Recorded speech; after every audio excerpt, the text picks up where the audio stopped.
हमने उनकी गलतियों से निरंतर शिक्षा लेकर आगे बढ़ना है कि हे परमात्मा, ऐसी गलती निकट भविष्य में हमसे ना हो जाए। और क्या गलती? एक छोटा सा वीडियो दास आपको दिखाता है। वर्तमान में आप लोगों के पास सूचना आ रही होगी, उत्तराखंड के हल्द्वानी में इनका कोई नामदान सेंटर है, सतलोक आश्रम वालों का। तो उस नामदान सेंटर को लेकर कोई लड़का है वहाँ का, हिमांशु जोशी, जो काफ़ी कुछ विरोध कर रहा है। लाइव आकर सोशल मीडिया पर इनको धमकियाँ देता, आश्रम वालों को मारने पीटने की धमकियाँ देता है।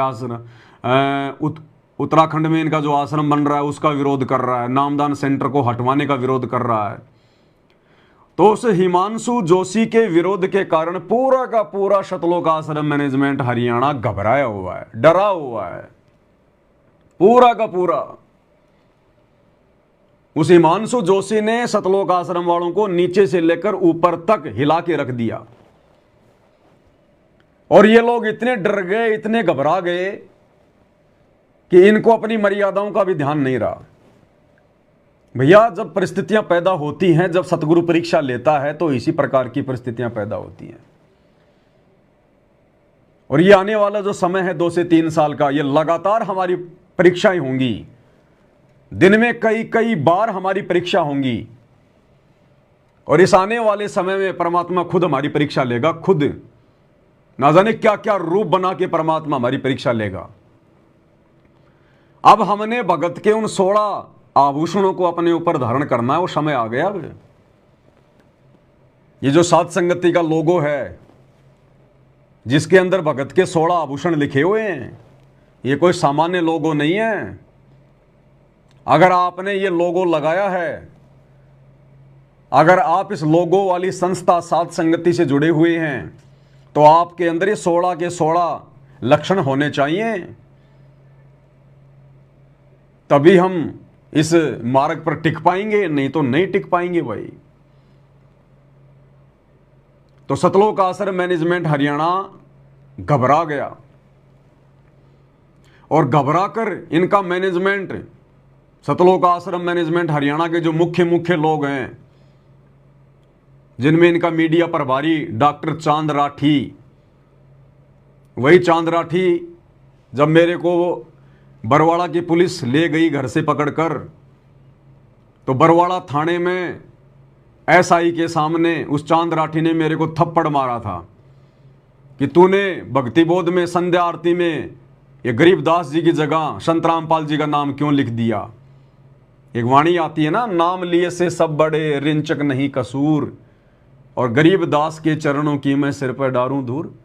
तो हम सत्सेवक भाई बहनों ने उस लाइन को वहाँ से हटा दिया और गरीबदास जी की जगह अपने पूज्य गुरुदेव जी का नाम लिख दिया कि भाई हम भक्ति कर रहे हैं संत रामपाल जी की, हमारे भगवान संत रामपाल जी, गरीबदास जी के चरणों की धूल हम अपने सिर पर क्यों डालें। ये तो प्रतिवर्ता भगत के लक्षण नहीं है, ये तो हमारी परीक्षा है। तो इस बात को लेकर कि तूने गरीबदास जी की जगह संत रामपाल जी का नाम क्यों लिख दिया, उसको बड़ा बुरा लगा कि संत रामपाल जी तो बहुत छोटी सी चीज है, तूने गरीबदास जी का नाम कैसे हटा दिया। और उन पुलिस वालों के सामने उसने मुझे थप्पड़ मारा वहां खींच के। वो है डॉक्टर चांद राठी। एक कोई चांदीराम है, इनके आश्रम की कोई कमेटी का मेंबर है, और बहुत सारे लोग हैं, 20-25 लोग इकट्ठे होकर मैन उत्तराखंड के हल्द्वानी में गए। वहां के पुलिस प्रशासन को ज्ञापन दे रहे हैं, पता नहीं क्या क्या ढोंग कर रहे हैं, ड्रामे कर रहे हैं, और क्या इंटरव्यू दे रहा है वो चांद राठी, जो बरवाड़ा थाने में, यानी कहते ना कि अपने घर के सामने तो कुत्ता भी शेर होता है। तो जब मुझे बरवाला पुलिस पकड़ कर ले गई तो ये हरियाणा का, अब भाई अपने घर के आगे तो कुत्ता भी शेर बन जाता है, तो इसने वहां थाने में मेरे को थप्पड़ मार दिया। और वही चांद राठी उत्तराखंड में जाकर गिड़गिड़ा रहा है, पुलिस वालों को कह रहा है साहब हम तो गरीब आदमी है, गरीब आदमी, और कह रहा हम तो आपके सामने फरियाद लेके आए हैं, हम तो आपके सामने फरियाद लेकर आए हैं। अब बाढ़ में गए संत रामपाल जी, अब ये आश्रम वाले फरियाद लेकर जा रहे हैं पुलिस प्रशासन के सामने, ये आश्रम वाले हाथ जोड़ रहे हैं पुलिस प्रशासन के सामने अपने नामदान सेंटरों को बचाने के लिए। कह रहे साहब हम तो गरीब आदमी हैं, कबीर पंथ को फॉलो करने वाले हैं, हम तो अपनी फरियाद लेकर आए हैं, भिखारियों की तरह गिड़गिड़ा रहे हैं। क्यों भाई? इस पवन दास को मारने के लिए तो तुम 10-15 सारनामी गुंडे आ गए जयपुर में, कमरे को बंद करके मेरे को लठों से मारने लगे। उस समय तो तुम शेर बन गए, यानी अपने भक्तों पर तो तुम शेर और जगत वालों के सामने भीगी बिल्ली। ये है इनका दोगला आचरण, इनकी औकात, इनकी असलियत है। और इन्होंने जो ये कुकृत्य किया है, इन्होंने अपने गुरुदेव भगवान को शर्मिंदा किया है, अपने गुरु को नाराज किया है। ये परीक्षा थी और ये नालायक हर बार परीक्षाओं में फेल होते जा रहे हैं। अरे ऐसी परिस्थितियां काल त्रिकुटी पे खड़ा कर देगा, फिर क्या काल के सामने गिड़गिड़ाओगे? अरे ये पुलिस प्रशासन ये क्या है? ये काल व्यवस्था ही तो है। तो पुलिस प्रशासन के सामने सतगुरु रामपाल जी के भगत होकर हाथ जोड़ना, गिड़गिड़ाना, ये काल के सामने हाथ जोड़ना है, काल के सामने गिड़गिड़ाना है। और गुरुजी बार बार कह रहे हैं, नालायकों तुम्हारी अग्नि परीक्षा चल रही है, डायरेक्ट अपने भगवान से जुड़ो। जो काम तुम्हारा गुरु कर देगा, जो मदद तुम्हारा गुरु कर देगा, देश का प्रधानमंत्री भी नहीं कर सकता। ये छोटे मोटे पुलिस वाले फिर हैं क्या? लेकिन उन पुलिस वालों के सामने अपने नामदान सेंटर को बचाने के लिए, हिमांशु जोशी से अपनी रक्षा के लिए गिड़गिड़ा रहे हैं, साहब हम तो गरीब आदमी है, गरीब आदमी है, हम तो फरियाद लेके आए आपके सामने।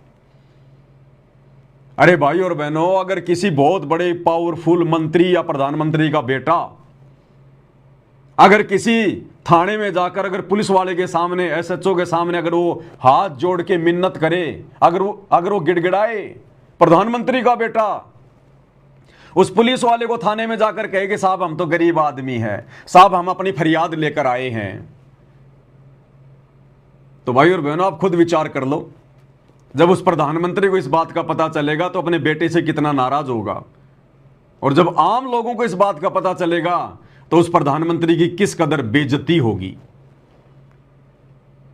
तो सेठों के सेठ, जगत सेठ, देवों के देव महादेव, जिनके बराबर कोई शक्ति ब्रह्मांड में नहीं है, सर्व सृष्टि रचनहार सतगुरु रामपाल जी भगवान के बच्चे होकर, उनके भगत होकर, और पुलिस वालों के सामने वहां पर साहब हम तो फरियाद लेके आए हैं, साहब हम तो गरीब आदमी हैं, कबीर पंथ को फॉलो करते हैं, संत रामपाल जी का नाम लेने में भी इनको शर्म आती है, हम तो कबीर पंथ को फॉलो करते हैं। अरे कबीर पंथ का बाप कौन है, उसका नाम लेना सीधा कि साहब हम सतगुरु रामपाल जी के भगत हैं। लेकिन इनको शर्म आती है जगत वालों में, ये केवल अपने आश्रमों में बैठकर ढोल पीटते हैं, संत रामपाल जी भगवान है, संत रामपाल जी भगवान है। बाहर इनको शर्म आती है अपने गुरु को भगवान बताने में। तो वही चांद राठी जो मुझ पवन दास के ऊपर तो शेर बन गया, 8-10 भक्तों को भेज के, और जो है मेरी जो है वो पिटाई करवाई जानवर की तरह। उधर मध्य प्रदेश में 2016 में गए थे, तो वहाँ का जो विष्णु साहू स्टेट कोऑर्डिनेटर लठ लेकर वो मार रहा मुझे। लेकिन जगत वालों के सामने इनके लठ वगैरह, इनकी दादागिरी ये बिल में घुस जाती है, बिल में भीगी बिल्ली बन जाते हैं, भीगी बिल्ली इनकी पतलून गिल्ली हो जाती है जगत वालों के सामने। ये केवल भगतों पे शेर बनना जानते हैं, भगतों पे। अरे भगत तो बेचारे भोले भाले हैं, भगतों को तो पता है अपने गुरु जी के विधान का। जो भगत है उसको तो पता है कि आवत गाड़ी एक है, उल्टा हो अनेक, कहे कबीर ना उल्टी हो रहे एक की एक। जो तोकू काटा बोवे ताको बोतू फूल, और तोए फूल के फूल हैं वाको है त्रिशूल। तो जो भगत होगा वो तो भैया उल्टा हाथ नहीं करेगा, चाहे कितना मार लो पीट लो उसको बेचारे को। उन जगत वालों के सामने तुम भीगी बिल्ली क्यों बन जाते हो? वहां कहां चले जाते हैं तुम्हारे लठ, तुम्हारी ये दादागिरी, तुम्हारी पहलवानी वहां क्यों चली जाती है? तुम्हारा खून पानी क्यों बन जाता है वहां पर? तो इस चांद राठी का एक वीडियो आपको दिखाऊंगा भाई और बहनों। ये गलती हम सत्सेवकों ने भूलकर भी नहीं करनी है। अब देखो ये मनमाने कार्यों का नतीजा है। अगर ये लोग इस मनमाने तरीके से जगह जगह ये नामदान सेंटर रूपी दुकानें ना खोलते तो क्यों आज इनको मर्यादा तोड़नी पड़ती? क्यों आज इनको पुलिस वालों के सामने गिड़गिड़ाना पड़ता, हाथ जोड़ने पड़ते इनको सतगुरु रामपाल जी के भगत होकर भी? क्यों कहना पड़ता कि साहब हम तो गरीब आदमी, हम तो गरीब आदमी? अरे तुम गरीब हो क्या? नालायको तुम्हारी बुद्धि भ्रष्ट हो गई क्या? तुम कौन से एंगल से गरीब हो? अरे परमात्मा कहते हैं कबीरा सब जग निर्धना, धनवंता ना कोई, धनवंता सो जानिए जा पे राम नाम धन होए। अरे तुम तो दुनिया के सबसे बड़े धनी आदमी हो, भक्ति धन से भी तुम धनी हो और सांसारिक धन से भी तुम धनी हो। अरे तुम आश्रम वालों ने 300 करोड़ के आश्रम खोल रखे हैं, नालायको तुम गरीब हो। तुम्हारे पास में हर समागम में अरबों रुपया भक्तों का ज्योति पाठ और दान का आता है, तुम गरीब हो।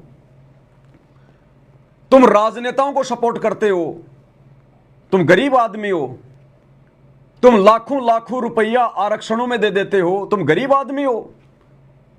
तुम 80-80 लाख रुपए में जगत वालों की धर्मशाला बनवा रहे हो, तुम गरीब आदमी हो। तुम एक एक करोड़ रुपए का बैडमिंटन का स्टेडियम बना रहे हो जगत के लिए, तुम गरीब आदमी हो क्या? नालायको, ना तो तुम भक्ति से गरीब, ना तुम धन से गरीब, फिर किस मुंह से गिड़गिड़ा रहे हो वहां जनता के सामने रोड पे खड़े होकर कि साहब हम तो गरीब आदमी हैं। ये भगवान अंत में फिर तुम्हें गरीबी बनाएगा अंत में कि बेटा इतना सब कुछ देने के बाद भी तू गिड़गिड़ा रहा कि मैं गरीब हूं, मैं गरीब हूं। तो ले, गरीबी क्या होती है वो भी देख ले, अंत में फिर तुम्हारे को गरीबी बनाएगा ये भगवान। तो भाई और बहनों, हम सत्सेवकों ने ये गलती भूल कर भी नहीं करनी है। हम चाहे गरीब हैं, हमने जगत के सामने ढिंडोरा नहीं पीटना कि हम गरीब हैं। और अगर प्रधानमंत्री से भी भेंट हो जाए तो भी हमने गिड़गिड़ाना नहीं है कि हम फरियाद लेके आए हैं, नहीं, हमने फरियाद देनी नहीं, हमने कोई एप्लीकेशन लगानी नहीं, हमने मदद की कोई गुहार लगानी नहीं, सामने चाहे प्रधानमंत्री क्यों ना खड़ा हो कि नहीं। आपको थोड़े दिन पहले एक वीडियो दिखाया था एक मुसलमान भाई का, उससे वो एक जगत वाला भाई कह रहा था कि आप नरेंद्र मोदी से क्या मांगोगे, कि कुछ नहीं मांगना, कुछ नहीं मांगना। अमित शाह से क्या मांगोगे, नहीं नहीं कुछ नहीं मांगना। अरे कुछ तो मांग लो, बोला नहीं, मांगना है तो मांगो खुदा से। और ये रोड पर खड़े होकर इनको वो असली खुदा मिलने के बावजूद भी ये गिड़गिड़ा रहे हैं। ऐसे में सतगुरु नाराज होता है। जिन बातों से गुरु दुख पावे उन बातों को दूर भगावे। भाई और बहनों, अभी आपको उसका चांदराठी का वीडियो दिखाऊंगा। पूरी आश्रम की टीम वहां पर हर उत्तराखंड में गई हुई है और थाने में जाकर उसके खिलाफ धरना प्रदर्शन कर रहे हैं, उसके खिलाफ ज्ञापन दे रहे हैं, उसकी FIR करवा रहे हैं। क्यों भाई? अरे क्यों? और कह रहे हैं हिमांशु जोशी लाइव आकर हमारे गुरुजी को गालियां देता है, हमारे गुरुजी को गुंडा बोलता है, भुंडा बोलता है, बलात्कारी बोलता है। इसके खिलाफ मुकदमा दर्ज करवाया गया है। क्यों करवाया भाई तुमने मुकदमा दर्ज? नालायको, तुम्हारी परीक्षा चल रही है, परीक्षा। अरे पता नहीं दुनिया क्या क्या कहेगी उनको। तो बरवाला कांड के समय मीडिया वालों ने सबसे पहले संत रामपाल जी को बलात्कारी कहा, गुंडा कहा, भुंडा कहा।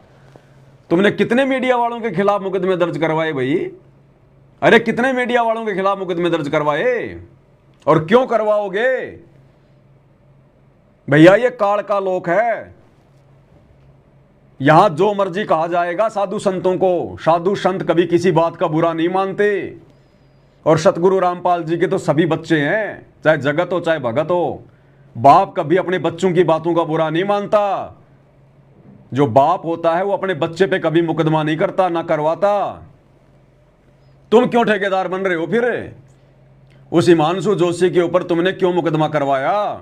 नित्य नियम पढ़ते हो या नहीं पढ़ते कभी? आवत गाड़ी एक है, उल्टा हो अनेक, कहे कबीर ना उल्टी हो रहे की एक। क्या कह रहे हैं परमात्मा? जो तोकू काटा बोवे वाको बोतू फूल। अगर वो हिमांशु जोशी गुरुजी को गालियां दे रहा है, भक्तों को गालियां दे रहा है, तो भक्तों का क्या दायित्व बनता है? भक्तों का दायित्व ये नहीं बनता कि हम उसके खिलाफ मुकदमा दर्ज करवाएं। नहीं, गुरुदेव की वाणी कह रही है जो तोकू काटा बोवे वाको बोतू फूल। तो तुम कहां नित्य नियम करते हो? तुम कहां गुरुदेव के वचनों पे चल रहे हो? तुम तो भीड़ हो, भीड़। सतगुरुदेव जी के बेटा बेटियों के द्वारा, इन आश्रम वालों के द्वारा, कोऑर्डिनेटरों के द्वारा जो संगत को कह दिया जाता है, बस उसी चीज का जयकारा लगाने लग जाते हैं। इसको कहते हैं देखा देखी की भक्ति, इसको कहते हैं भेड़ चाल। संगत अपना कोई बुद्धि विवेक इस्तेमाल नहीं कर रही, केवल भेड़ चाल में चल रही है। तुम्हें क्या आवश्यकता थी उस लड़के के खिलाफ मुकदमा दर्ज करवाने की भाई? वो तो लाख बार गालियां निकालेगा, 1000 बार निकालेगा। 650 साल पहले हमारे भगवान आए कबीर दास नाम से, शेख तकी ने 52 प्रकार की बदमाशियां की उनके साथ में, 52 प्रकार की। क्या भगवान ने कभी शेख तकी के खिलाफ कोई मुकदमा दर्ज करवाया? क्या किसी राजा के दरबार में जाके कोई शिकायत लगवाई? अपने भक्तों से कभी कहा कि जाकर मुकदमा करो, धरना करो? नालायकों, तुमने क्या सत्संग सुने? इतिहास को क्या समझा फिर तुमने? ये सत्संग, ये कथाएं क्यों सुनाते हैं गुरुदेव? ताकि हम वर्तमान में संभल कर चलें, कोई गलती ना करें। और तुम क्या कर रहे हो? वो हिमांशु जोशी संत रामपाल जी को गाली दे रहा है। अरे वो हिमांशु जोशी संत रामपाल जी को गाली दे रहा है, बुरा इस बात का नहीं लग रहा आश्रम वालों को? बुरा इस बात का लग रहा है कि वो हमारा नामदान सेंटर बंद ना करवा दे, जहां से ज्योति पाठ और दान के पैसे आते हैं। ये धन आना बंद ना हो जाए। संत रामपाल जी को चाहे लाख बार गालियां निकाले दुनिया, इन्हें संत रामपाल जी की चिंता नहीं है। लेकिन संगत को मूर्ख कैसे बनाएंगे? संत रामपाल जी का नाम लेके बनाएंगे। इसलिए संगत को भड़का रहे हैं, अपने गुरुजी को गालियां दे रहे हैं, गुरुजी को गालियां दे रहे हैं। अरे गुरुजी तो इस काल के लोक में आते गालियां खाने के लिए हैं। इस 21 ब्रह्मांड में, काल के लोक में गुरुजी को कभी भी वाई नहीं मिलती, गालियां ही मिलती हैं। अरे मीराबाई की कथा सुनाई गुरुदेव ने। नालायकों, थोड़ा बहुत तो विचार कर लेते तुम उस हिमांशु जोशी के खिलाफ मुकदमा दर्ज करवाने से पहले। मीराबाई ने क्या कहा? कोई गुंडी को चाहे बुंडी को, मेरी सुरत राम में लागी। तो मीराबाई को दुनिया वाले उसको गुंडी भी कहते थे, उसको बुंडी भी कहते थे कि ये नालायक है, ये कुल्टा है, रातों को सत्संगों में जाती है, पता नहीं क्या क्या कुक्रम करती है उनके साथ में, पता नहीं क्या क्या। क्या मीरा ने कभी किसी के खिलाफ मुकदमा दर्ज करवाया? और मीरा को गालियां निकालने वाले मीरा के गुरु को भी गालियां निकालते होंगे कि रविदास से नाम ले लिया, उस चमार से नाम ले लिया, नीच जाति वाले से नाम ले लिया, ढेड़ से नाम ले लिया। तो क्या कभी मीरा ने यह कहकर कोई पुलिस में, कोई राज दरबार में शिकायत दर्ज करवाई क्या कि साहब ये जगत वाले मेरे गुरुजी को चमार कह रहे हैं, मेरे गुरुजी को गालियां निकाल रहे हैं, मेरे गुरुजी को ढेड़ कह रहे हैं? नालायकों, कौन से दिन फिर इन सत्संगों को समझोगे तुम? ये इतिहास क्यों पढ़ाया जाता है, सत्संग क्यों किए जाते हैं? ये परीक्षा थी, परीक्षा। और तुम भेड़ चाल में इन आसन वालों की देखा देखी फेल हो रहे हो। अरे भगत प्रहलाद के बाप ने, हिरणाकुश ने 84 प्रकार की यातनाएं दी उसको। उस प्रहलाद ने कहां और किसके खिलाफ शिकायतें दर्ज करवाई? अगर वो प्रहलाद, वो मीरा अगर शिकायतें दर्ज करवाने राजा के दरबार में चले जाते, पुलिस प्रशासन के वहां चले जाते, तो ये भगवान कभी भी उनकी मदद नहीं करता, कभी भी। उस मीरा ने अपने गुरु के ऊपर विश्वास रखा कि भाई जगत तो अपनी चाल चलेगा और भगत अपनी चाल चलेंगे। अरे गुरुदेव ने कितनी बार समझाया कि जब हाथी चलता है ना तो 100 कुत्ते भोगते हैं, हाथी उनकी परवाह नहीं करता। और तुम नालायकों जा जाके तुम उनके ऊपर मुकदमा करवा रहे हो, उनकी शिकायतें दर्ज करवा रहे हो। तुम्हें अपने गुरु पर विश्वास नहीं है क्या? अरे एक बात बताओ, तुम्हारे गुरु को गालियां निकाली जा रही हैं, तुम्हारे नामदान सेंटरों को जो है बंद करने की धमकियां दी जा रही हैं, और जब तुम्हारा गुरु तुम्हारी कोई मदद नहीं कर रहा तो पुलिस वाले तुम्हारी कहां से मदद कर देंगे? अरे ये तो विचार करो, जब हमारा गुरु ही हमारी मदद नहीं कर रहा, जब हमारा गुरु ही हमारी कोई मदद नहीं कर रहा, भाई गुरु अगर आपकी मदद कर देता तो आप लोगों ने पुलिस प्रशासन के पास जाने की क्या जरूरत थी? भाई मान लीजिए मुझे 100 रुपए की जरूरत है और अगर मुझे मेरे घर में किसी से मिल जाएं तो मैं बाहर मांगने क्यों जाऊंगा? तो आपके गुरुजी ने, सतगुरु रामपाल जी ने आप लोगों की भक्तों की कोई मदद नहीं करी ना, तभी तो आप लोग पुलिस वालों के पास जाके हाथ जोड़ रहे हो। साहब हम गरीब आदमी हैं, कबीर पंथ को फॉलो करते हैं, हम आपसे फरियाद लेके आए। फरियाद यानी प्रार्थना लेके आए हैं साहब, भीख दो, हमें मदद करो। तो जब तुम्हारा गुरु ही तुम्हारी मदद नहीं कर रहा नालायकों, तो पुलिस वाले तुम्हारी क्या मदद कर देंगे? अरे जरा तो विचार करते।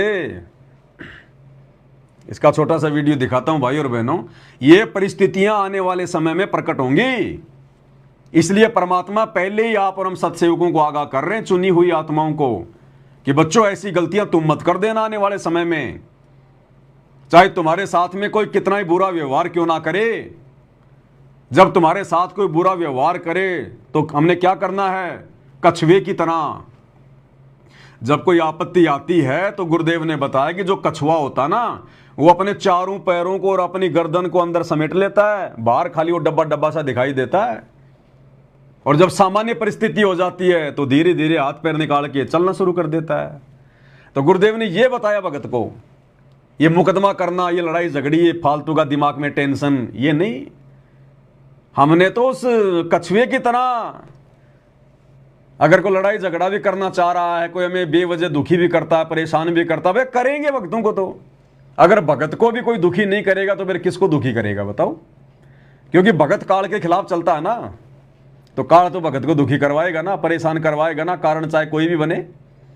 और वो भगत उठा ले लठ, वो भगत जाके मुकदमा दर्ज करवा दे, तो सामने वाले के दिल में और ज्यादा आग भड़काने का काम कर दिया उसने। तो अरे तुम्हारे व्यवहार से सामने वाला पानी पानी हो जाना चाहिए, तुम्हारी बोलचाल से, तुम्हारे आचार विचार व्यवहार से सामने वाले को जो है वो परिवर्तन होना चाहिए। अब तुमने उस लड़के के खिलाफ मुकदमा दर्ज करवा दिया, वो लड़का कभी संत रामपाल जी के ज्ञान को स्वीकार करेगा? अरे यही तो वो समय था जब वो लड़का देखता कि हाँ मैं इनके साथ में इतना मतलब जो है बुरा व्यवहार कर रहा हूं, मैं इन लोगों को गालियां दे रहा हूं, इनके गुरुजी को गालियां दे रहा हूं, इनके नामदान सेंटरों को बंद करवाने की धमकियां दे रहा हूं, फिर भी देखो ये कितने शांत भाव से रह रहे हैं, ये कोई मुकदमा नहीं कर रहे, मेरी कोई शिकायत नहीं कर रहे, और ना मेरे खिलाफ कोई हुड़दंगबाजी कर रहे, ना कोई ज्ञापन दे रहे, ना कोई गाली निकाल रहे। तो वो लड़का सोचने पर विवश होगा, फिर वो भगवान जो हिसार जेल में बैठा बैठा देख रहा है, फिर वो परमात्मा भी तो कोई काम आएगा, फिर वो परमात्मा उसके हृदय को चेंज कर देगा। चाबी तो सतगुरु के हाथ में है ना। जब उसने रावण जैसों को सीधा कर दिया, कंस जैसों को सीधा कर दिया, इसको नहीं करेगा। लेकिन तुम लोगों ने पहले अपनी औकात दिखा दी कि हम भगत वगत नहीं है, हम तो खाली नाम के भगत हैं, बाकी तो जगत वालों से भी गए गुजरे हैं। तो उस लड़के के खिलाफ मुकदमा दर्ज करवाकर हल्द्वानी में तुम लोगों ने उल्टा उस लड़के में राग द्वेष ईर्ष्या भड़काने का काम किया है। वो लड़का क्या समझेगा कि तुम भगत हो? भगत ऐसे होते हैं। भगतों के लक्षण तो मालिक ने नित्य नियम में हमें बता दिए ना, कि जो तोको काटा बोवे ताको बोतो फूल। तो नालायको, तुमने फूल कहां बोया? तुमने तो उल्टा उसको काटा बो दिया। और अगर तुम्हारा और उसका आमना सामना हो जाए तो तुम तो लड़ाई झगड़ा कर बैठो, तुम्हारा कोई नियम कायदा तो है नहीं कोई। तो भाई और बहनों, आने वाले समय में ऐसी ऐसी परिस्थितियां तरह तरह के रूप धारण कर कर आप और हमारे सामने प्रकट होंगी, और वो परिस्थितियां सतगुरुदेव जी के द्वारा हमारी परीक्षा होंगी। हमने कुछ भी ऐसा वैसा नहीं करना है, ना थाने में जाके किसी की शिकायत दर्ज करवानी है, ना किसी के आगे हाथ जोड़ने, ना ये कहना कि साहब हम गरीब आदमी हैं।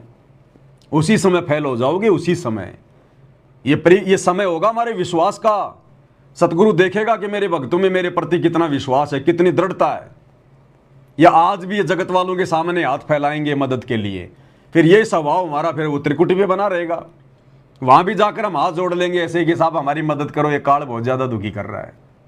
हो गए फेल। तो वो डॉक्टर चांद राठी जो भक्तों के ऊपर शेर बनता है, हरियाणा में तो थाने में थप्पड़ मार देता है, और वहां हल्द्वानी में रोड पे जाके हाथ जोड़ रहा हम तो गरीब आदमी है। इतनी औकात है इनकी आश्रम वालों की, इससे ज्यादा नहीं है।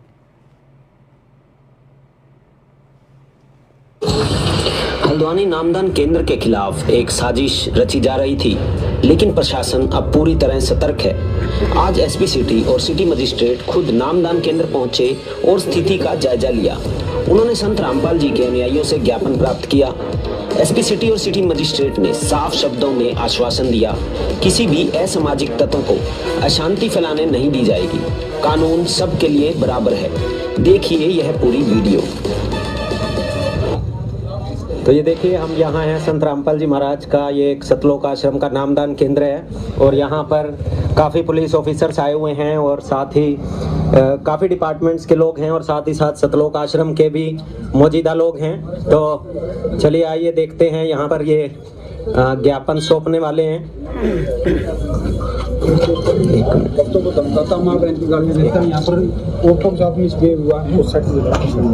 अब ये जो इंटरव्यू दे रहा है ना कि माँ बहन की गालियां दे रहा है, लाइव आकर ऐसा कर रहा है, ये है वो चांद राठी। ये है वो चांद राठी जिसने बरवाड़ा थाने में मेरे को थप्पड़ मारा था। हरियाणा का शेर उत्तराखंड में जाके भीगी बिल्ली बन गया, ये है वो। तो वो धमकाता माँ बहन की गालियाँ देता है। यहाँ पर औरतों के साथ मिसबिहेव हुआ है उस साइड और सारा कुछ के साथ यहाँ पर कर देंगे और उनको ये कर देंगे। तो इस तरीके से वो नॉनसेंस क्रिएट कर रहा है। हम कबीर पंथ को फॉलोअर करने वाले आदमी हैं जी।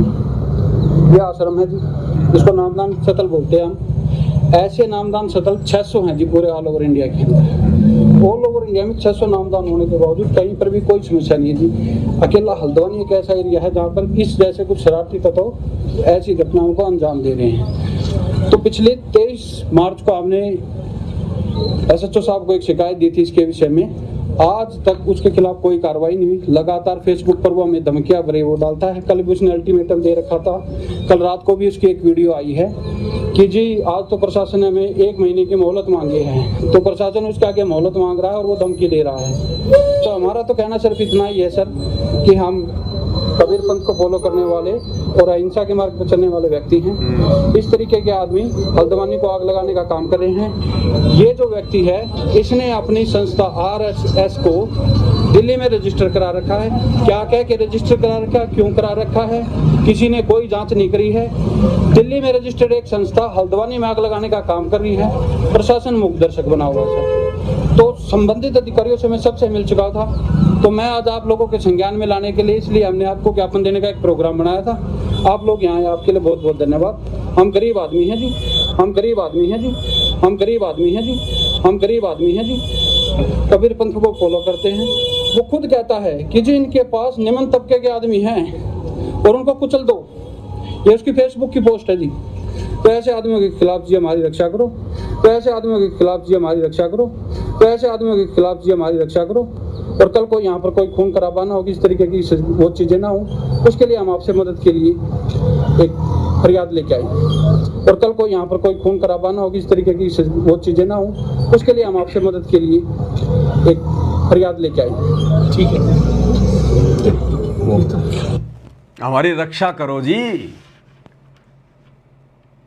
प्रशासन से कह रहा है सिटी मजिस्ट्रेट से ये डॉक्टर चांद राठी हरियाणा का शेर कि जी हमारी मदद करो, हमारी रक्षा करो। हम आपसे मदद की फरियाद लेके आए। नालायक को डूब मरो, नाक डुबो के चुल्लू भर पानी में। संत रामपाल जी के भगत होकर और छोटे मोटे अधिकारियों से रक्षा की गुहार कर रहे हो। अरे वो प्रहलाद भगत त्रेता युग में अगर किसी से भी रक्षा की गुहार लगा देता तो ये कबीर परमात्मा सतगुरु रामपाल जी नरसिंह रूप धारण करके नहीं आता। वो मीराबाई अगर किसी से भी रक्षा की गुहार लगा देती, ये भगवान उसके जहर को अमृत ना बनाता। ये हाल है इन सतलोक आश्रमों से जुड़े हुए इन तत्वज्ञानी भक्तों का। अरे उनके सामने भी ऐसी परिस्थितियां थी। आज तुम्हारे ज्ञान का विरोधी ये हिमांशु जोशी हो रहा है। त्रेता युग में भगत प्रहलाद का विरोधी, उसकी भक्ति का विरोधी, उसके भगवान का विरोधी उसका बाप हो रहा था। मीराबाई की भक्ति का विरोधी, मीराबाई के भगवान का विरोधी उसका जो है देवर हो रहा था। उन्होंने तो कभी इस प्रकार से नहीं कहा कि साहब हमारी रक्षा करो, हमारी रक्षा करो, हमारी मदद करो। अरे वो तो नहीं गिड़गिड़ाए। और नालायको तुम असमर्थ भगवान धरती पे प्रकट है और इन छोटे मोटे अधिकारियों से तुम रक्षा की गुहार लगा रहे हो। डूब मरो चुल्लू भर पानी में नालायको। तुम्हारा गुरु हिसार जेल में बैठ के वो अंतर्यामी क्या सोच रहा होगा कि 27 साल हो गई मैंने इन गधों को खीर खिला दी, गधों को। ये हालत है इनका, देख लो आश्रम वालों का। सोचो भाई और बहनों, जब आने वाले समय में परिस्थितियां बिगड़ेंगी, अभी तो शुरुआत भी नहीं है ढंग से, जब परिस्थितियां बिगड़ेंगी तब क्या होगा इनका, तब क्या होगा। ये तो कहीं भी जाके लंगर में खड़े हो जाएंगे भोजन खाने के लिए। अरे साहब दे दो, भूखा मर रहा हूं, अरे साहब मेरा जीवन बच जाएगा, दे दो दे दो। ये छीना झपटी भी करेंगे। ये भक्ति भुक्ति छोड़ देंगे उस समय कि बाढ़ में जाओ भक्ति, यहां तो भूखे मर रहे हैं। अगर भगवान होता तो आता नहीं क्या। इनको विश्वास नहीं रहेगा। जब आज विश्वास नहीं है, आज इनके साथ में करोड़ों की संख्या में संगत है। 300 करोड़ के इन्होंने आश्रम खोल रखे हैं। ज्योति पाठ और दान का इनके पास में पैसा आता है, किसी चीज की कोई कमी नहीं। बड़े बड़े राजनेता लोग इनके संपर्क में हैं, इनके यार दोस्त हैं, और वहां रोड पर खड़े होकर एक छोटे से अधिकारी के सामने हाथ जोड़ रहे हैं, साहब हमारी मदद करो, साहब हमारी रक्षा करो, हम आपसे फरियाद लेके आए हैं मदद की, हम गरीब आदमी हैं। भाई और बहनों, ये परमात्मा पाएंगे क्या? ये त्रिकुटी पर ये टिक पाएंगे क्या? जब यही नहीं टिक पा रहे तो अपनी औकात दिखा दी इन्होंने यहीं पे। अरे प्रशासन के सामने अगर फरियाद लेके जाओ तो प्रशासन के नियमों के अनुसार, कि ये प्रशासन हमारी मदद के लिए है, हमारे ऊपर कोई देवता नहीं है, फॉर्मेलिटी पूरी करो। वहां जाके जो है वो गिड़गिड़ाओ मत उनके सामने। तुमने पहले कह दिया कि साहब हम तो गरीब आदमी है, तो गरीब की तो काल लोक में मदद होती नहीं। अरे तुमने पहले अपनी औकात दिखा दी कि साहब हम गरीब आदमी हैं, तो गरीबों के तो इस काल लोक में वैसे मदद नहीं होती भाई। अरे कुछ ऐसा करते वहां जाके साहब। अब की बार हमने हरियाणा में बीजेपी सरकार को जिताया है, हमारे कारण हरियाणा सरकार आज हरियाणा में राज कर रही है, हम छोटे मोटे आदमी नहीं है कोई। अरे कोई ऐसा कोई रुतबा वुतबा दिखाते वहां पर जाकर, नहीं साहब हम तो गरीब आदमी है, गरीब आदमी है, गरीब आदमी। ये हालात है इनका भाई और बहनों। ये कैसे सरवाइव करेंगे आने वाले समय को? ये औकात है इनके आश्रम वालों की, कोई ज्ञान आधार नहीं। ज्ञान आधार होता तो उस लड़के हिमांशु जोशी पे ये लोग मुकदमा नहीं करते, शिकायत दर्ज नहीं करवाते उसकी, अपने भगवान पे विश्वास रखते कि फिर हमारा गुरु कौन से दिन काम आएगा। लेकिन इन्होंने देखा जब गुरु ने बरवाड़ा आश्रम को टूटने से नहीं बचाया, पुलिस वाले जेसीपी ले लेके बरवाड़ा आश्रम को तोड़ गए, गुरु जी को जेल में ले गए, तो गुरु हमारी क्या मदद करेगा जब गुरु खुद की मदद नहीं कर पाया? क्योंकि इनको विश्वास है नहीं इस परम शक्ति के ऊपर, उसकी लीला को ये जो है ये लोग जो है मतलब जान नहीं पा रहे, उसके खेल को ये समझ नहीं पा रहे। तो इन्होंने देखा जब गुरुजी खुद ही जेल में चले गए, गुरुजी खुद ही 10 साल से जेल में बैठे हैं, गुरुजी की आंखों के सामने जब गुरुजी के आश्रम को तोड़ दिया, तो भाई गुरुजी नामदान सेंटर को कैसे बचाएंगे? तब जाके ये वहां जाकर गिड़गिड़ा रहे हैं अधिकारियों के सामने, साहब हम गरीब आदमी हैं, साहब हमारी मदद करो, ए साहब हम रक्षा भिक्षाम देई माई भिक्षाम देई, रक्षा करो माई बाप रक्षा करो। ये गिड़गिड़ा रहे हैं। ये हरियाणा के शेर भक्तों के ऊपर शेर बन जाते हैं, जगत वालों के सामने भीगी बिल्ली। ये औकात है इनकी। और एक मूर्ख संगत है, ये नादान संगत है, इनके एक आदेश के ऊपर और भीड़ का हिस्सा बन जाती है। मूर्खो, ये ज्ञान दिया सतगुरु रामपाल जी ने। सतगुरु रामपाल जी के ज्ञान की तो इनको छींट भी नहीं लगी भाई और बहनों। आश्रम वालों को छींट भी क्या होती है? ये काम तो जगत वाले करते हैं। जगत वाले अपने स्वार्थ के लिए मन में आए वहां शेर बन गए, मन में आए वहां पर वो गीदड़ बन जाते हैं अपने स्वार्थ के लिए। संत रामपाल जी के ज्ञान की तो इनको छींट भी नहीं लगी।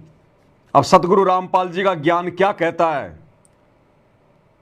सतगुरु रामपाल जी का एक छोटा सा 2 मिनट का आपको सत्संग सुनाते हैं, हिसार जेल से आया हुआ। यह है ज्ञान संत रामपाल जी का।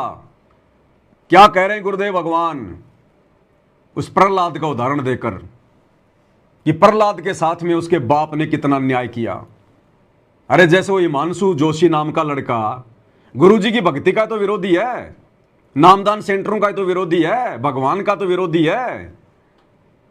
इसी प्रकार भगत प्रहलाद का बाप भी तो भगत प्रहलाद की भक्ति का विरोधी था कि तू विष्णु का नाम मत जप।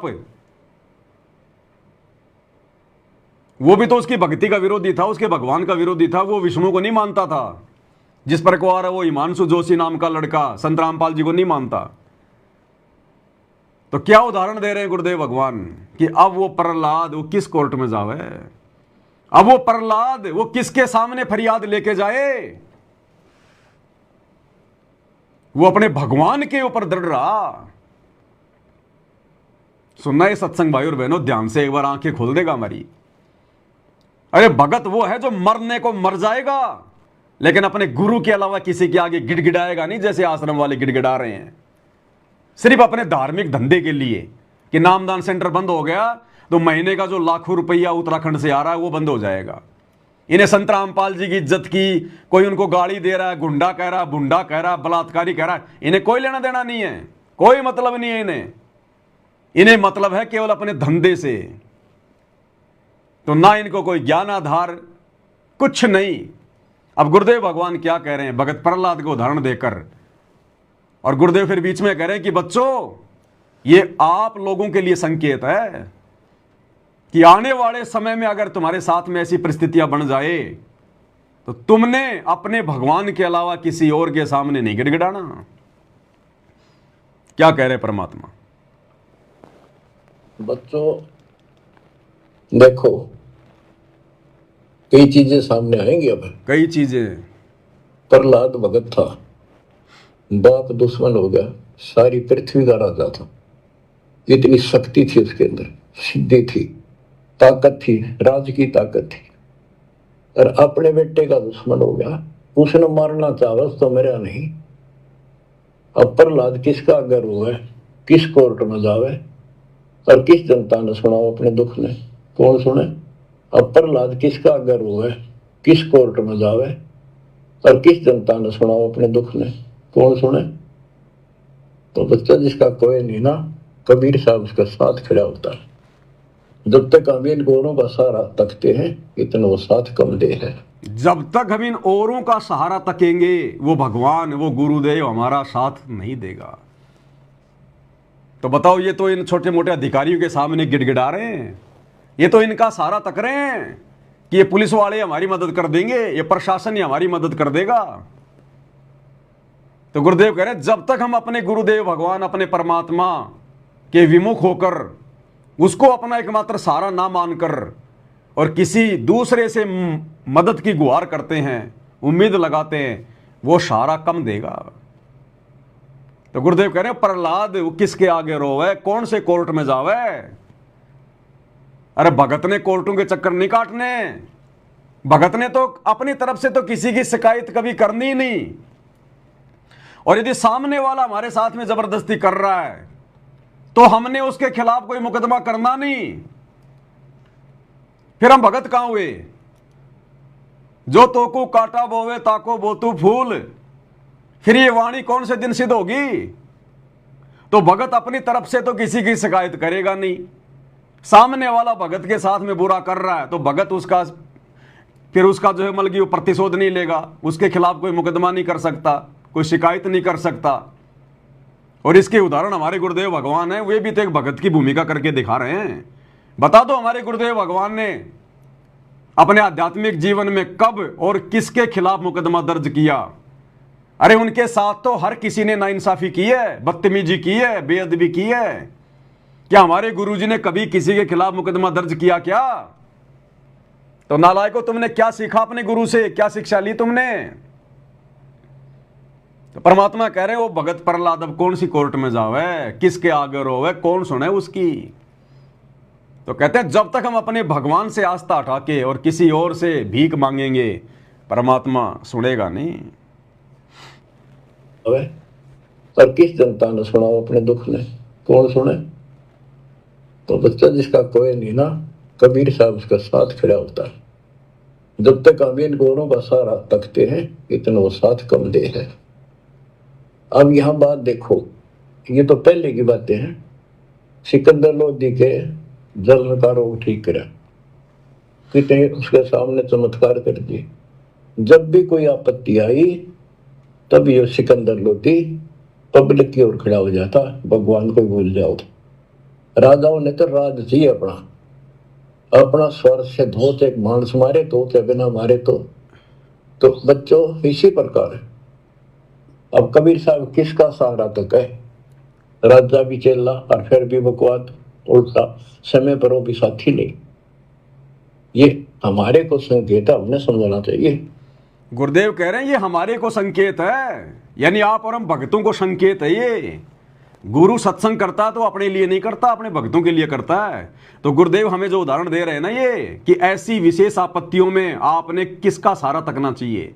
तो गुरुदेव कह रहे हैं, बच्चों ये हमारे को संकेत है, यानी हम भक्तों को, सतगुरु रामपाल जी के भक्तों को संकेत है ये संत रामपाल जी की तरफ से कि नालायकों, ऐसे समय में ये छोटे मोटे अधिकारी, ये पुलिस वाले, इनकी तरफ मुंह नहीं तकना चाहिए, इनके वहां जाके फरियाद नहीं लगानी चाहिए। तुम्हें समर्थ मिल गया, जिसका कोई नहीं उसका तो खुदा है यारो।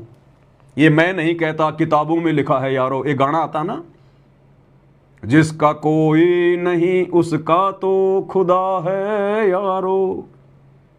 तो आज हमें वो असली खुदा मिल गया, सतगुरु रामपाल जी भगवान मिल गया। अब भी हम इन अधिकारियों के आगे जाके गिड़गिड़ाएंगे, फरियाद लगाएंगे। कौन से दिन भगत बनेंगे फिर हम? कौन से दिन हम अपने गुरु पर विश्वास करना सीखेंगे फिर? तो गुरुदेव कह रहे हैं बच्चों, ये हमारे लिए संकेत है कि तुमने अपने भगवान के अलावा किसी और के आगे हाथ नहीं जोड़ने कि साहब हम तो मदद की फरियाद लेके आए हैं, हमारी रक्षा करो। वो रक्षा करेंगे। परमात्मा आगे कह रहे हैं, चाहे प्रधानमंत्री हो और तुम उसके सामने गिड़गिड़ा रहे हो, कल को प्रधानमंत्री मर गया, तुम्हारी क्या मदद कर देगा वो? अरे वो अधिकारी तेरी क्या मदद कर देगा? जो मददगार है उसकी तरफ तो देख भी नहीं रहे। जगत का पेख ना पेख्या, धनी का नाम ना लेखा। वो धनी से तो कोई फरियाद नहीं हिसार जेल में, क्योंकि उनको तो कुछ मानते ही नहीं। गुरु मानुष कर जानते वो नरकई अंध, ओए दुखी संसार में आगे काल के फंदे।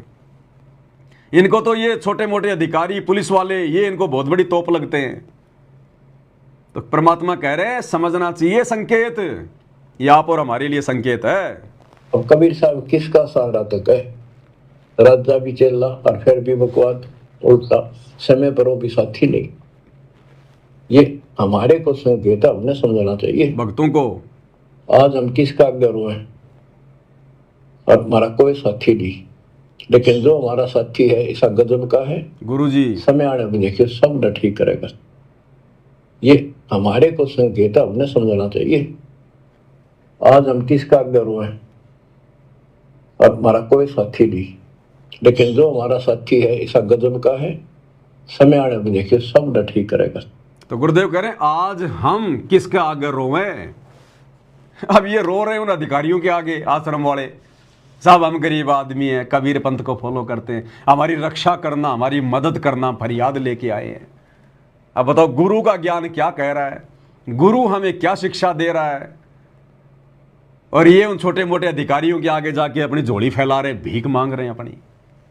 अरे हो जाता बंद अगर होना होता तो। जब तुम्हारा गुरु नहीं बचा रहा तो पुलिस वाला क्या बचा देगा? और क्या करोगे उसको फिर तुम बचा के? ये आने वाले समय में सारे ना बंद होंगे तुम्हारे। ये आने वाले समय में जब परिस्थितियां बिगड़ेंगी युग परिवर्तन के दौरान, ये सारे तुम्हारे आश्रमों के ताले लगेंगे, सारे तुम्हारे नामदान सेंटरों के लगेंगे ताले। फिर किसके आगे हाथ जोड़ोगे? फिर किसके आगे रोओगे? तो ये कर्म बिगाड़ रहे हैं अपने भाई और बहनों, कर्म बिगाड़ रहे हैं काल प्रेरणा से। ये हम सत्सेवकों के लिए संकेत है। ऐसी छोटी मोटी जो घटना इन आश्रम वालों के द्वारा होती है ना, ये आप और हम सत्सेवकों के लिए संकेत है। ये गलतियां हमने नहीं करनी आने वाले समय में बिल्कुल भी। अगर भूखे मरेंगे तो भूखे मर जाएंगे, कोई बड़ी बात नहीं। दुनिया मरती आई है, मर जाएंगे। बचाना होगा तो गुरु बचा लेगा, नहीं तो कोई दिक्कत नहीं। अगर गुरु भी नहीं बचा रहा फिर संसार में है कौन जिसके आगे हाथ जोड़े? अगर गुरु नहीं दे रहा खाने के लिए तो संसार में है कौन जो हमें दे देगा? तो यहां पर हमारे लिए संकेत है ये। परमात्मा कहते हैं ना, अब चाहे जीऊं चाहे मरूं, ऋषि जी ना उल्टा कदम हटा रहा, सत्संग मोक्ष की धारा। ध्रुव प्रहलाद, ध्रुव के बारे में बताया ना गुरु जी ने। सत्संग समझा बालक, वाणी है ना मालिक की, सत्संग समझा माँ से बाल धुरु, मिल गए नारद मुनि से गुरु, अब जीऊं चाहे मरूं, ऋषि जी ना उल्टा कदम हटा रहा। तो अब हम भक्तों ने उल्टा कदम नहीं हटाना। बार बार गुरुदेव अपने सत्संगों में संकेत कर चुके हैं कि तुम लावारिस हो, लावारिस, या तुम्हारा कोई साथी नहीं है। तो जब हमारा कोई साथी नहीं है यहां पर, तो हम फिर मदद की भीख किससे मांगे? हम किससे उम्मीद लगाएं? अरे मांगना तो दूर से भक्ति मार्ग में, अगर मन में भी आ गया किसी और से अगर मदद लेने की, उसी समय गुरु नाराज हो जाएगा। और ये तो सरेआम रोडों पे खड़े होकर और पुलिस वालों के आगे, मजिस्ट्रेट के आगे भीख मांग रहे हैं कि साहब आप हमारी रक्षा करो। बताओ मजिस्ट्रेट इनकी रक्षा करेगा? भीख मांग रहे, गरीब आदमी है। अरे गरीब आदमी हो, अगर इतने गरीब हो तो लेके कटोरा लग जाओ भीख मांगने। अगर गरीब बनने का शौक है तुम्हें जबरदस्ती, भगवान ने तो तुम्हें गरीब बनाए नहीं, तुमने भक्तों को लूट लूट के खूब तुमने धन जोड़ रखा है। बताओ, फॉर्च्यूनर गाड़ी में बैठ के गया, 55 लाख की गाड़ी में बैठ के चांद राठी वहां गया है और कह रहे साहब हम तो गरीब आदमी हैं। अब बताओ, ये 55 लाख की गाड़ी में बैठने वाले भी अपने आप को गरीब कह रहे हैं, तो बेचारे गरीब का क्या होगा। अरे गरीबों की बेइज्जती मत करो अपने आप को गरीब कह के। ये हाल है इनके आश्रम वालों के। तो परमात्मा क्या कह रहे हैं भाई और बहनों, क्या संदेशा दे रहे हैं कि बच्चों जियो चाहे मरो, अब तो इस सतगुरु के चरणों में। अगर भिखारी बनेंगे तो अपने गुरु के बनेंगे, दुनिया के भिखारी नहीं बनेंगे। और देखो कैसे परमात्मा साथ संगतियों को चला रहे हैं। आज से 1 साल पहले परमात्मा ने दास को लाइव में बैठाकर और सभी सत्सेवक भाई बहनों को संकल्प दिलवा दिया था कि आज के बाद हम किसी से कुछ नहीं मांगेंगे, ना पैसा, ना अनाज, ना कोई सामग्री।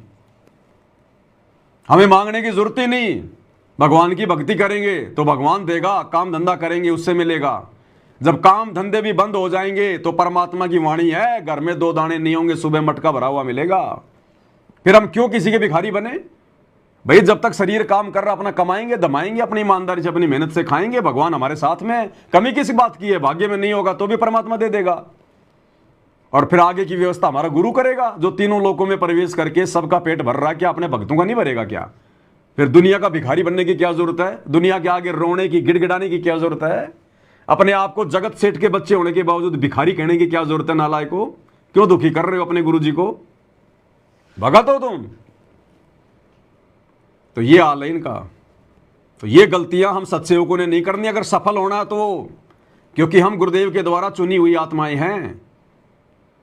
ये संदेशा परमात्मा हम तक इसलिए पहुंचा रहा कि ये गलतियां तुम ना कर देना आगे, नहीं तो काल फिर परमात्मा का मजाक उड़ाएगा कि तू गया था भगत बनाने और तू तो गरीब बना के आ गया। तू गया था नीचे लोगों को भगत बनाने और देख तेरे भगत कह रहे हैं कि हम तो गरीब हैं, हम तो गरीब हैं। तूने कहां इनको भगत बनाया? वो हंसेगा फिर हमारे गुरु के ऊपर कि देख तू कह रहा था मैं मेरे भक्तों के लिए ये कर दूंगा, वो कर दूंगा, और देख तेरे भगत तो दुनिया वालों के सामने हाथ जोड़ रहे हैं कि हमारी रक्षा करो, हमारी रक्षा करो, हम आपसे फरियाद लेके आए। देख तेरे से तो कोई फरियाद कोई कर ही नहीं रहा। तेरे को तो एक 2 कोटी का आदमी मान रहे हैं कि जेल में बैठा है, काहे का गुरु है, ऐसा है, बस काम चलाओ। तेरे को कौन भगवान मान रहा है? तू बोला मेरे को भगवान मानेंगे, भगवान मानेंगे। देख तेरे भगत जो 30-30 साल से जो तेरी भक्ति कर रहे हैं, जो तेरे साथ में रहा करते थे, देखो चांद राठी जैसे, तेरे को तो कोई भगवान मान ही नहीं रहा। अगर भगवान मानते तो भगवान से ही अरदास करते ना। तेरे से तो कोई अरदास है ही नहीं। ये तो पुलिस वालों को भगवान मान रहे हैं, मजिस्ट्रेट को भगवान मान रहे हैं। ये साहब हमारी रक्षा करना, हम गरीब आदमी हैं, हम मदद की फरियाद लेके आए हैं। ये पतिव्रता आत्मा के लक्षण नहीं है। अगर पतिव्रता स्त्री किसी दूसरे पुरुष के सामने जाके इस प्रकार से गिड़गिड़ाएगी, उसका पति नाराज होता है। तो हमारे गुरुजी सेठों के सेठ, सर्वशक्तिमान, जाके अर्ध रूम पर शकल पसारा, ऐसा पूर्ण ब्रह्म हमारा, उसके बच्चे होकर इन पुलिस वालों के सामने, छोटे मोटे अधिकारियों के सामने हाथ जोड़ रहे हो, गरीब आदमी गिड़गिड़ा रहे हो। डूब के मर जाओ नालायको। अपने आप को तुम भगत कहते हो फिर। तो क्या कह रहे हैं मालिक? देखिए सब न ठीक करेगा। ये हमारे को संकेत हमने समझना चाहिए। आज हम किसका गुरु है? अब हमारा कोई साथी नहीं, लेकिन जो हमारा साथी है ऐसा गजब का है, समय आने में देखिए सब न ठीक करेगा। तो हमने ही अपने मालिक के पास निकल रहना पड़ेगा। जरा से भी मन में दोष आ गया, साथ नहीं देगा। तो ये सारी बातें ध्यान रखनी पड़ेंगी अपने को, इस जीवन को सफल करने के लिए। सारी बातें ध्यान रखनी पड़ेंगी इस जीवन को सफल करने के लिए। अब बताओ कहां है ज्ञान आधार? है ज्ञान आधार सतलोक आश्रम वालों के पास में? जब इनके बड़े बड़े मीडिया प्रभारी, बड़े बड़े आश्रम मैनेजमेंट वाले, जब इनको ज्ञान आधार नहीं है, गुरु को परमात्मा नहीं मानते, गुरु पर विश्वास नहीं है, तो सोचो भाई और बहनों, इन आश्रमों में आने जाने वाले लाखों की संगत, बेचारी इनको क्या ज्ञान आधार होगा? जब इनके बड़े बड़े इनके कोऑर्डिनेटरों को, इनके मीडिया प्रभारियों को, आश्रम मैनेजमेंट वालों को ही 2 कोड़ी का ज्ञान नहीं है। ना गुरु को परमात्मा मानते, ना गुरु पे विश्वास है, दुनिया के भिखारी बन के खड़े हो जाते हैं जहां मर्जी।